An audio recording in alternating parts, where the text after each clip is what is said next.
بسم الله الرحمن الرحيم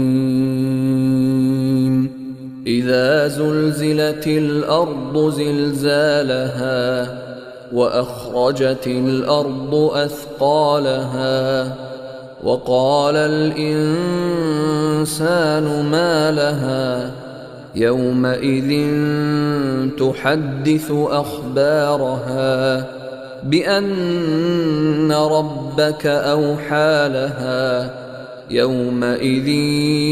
يصدر الناس أشتاتا ليروا أعمالهم فمن يعمل مثقال ذرة خيرا يره ومن يعمل مثقال ذرة شرا يره.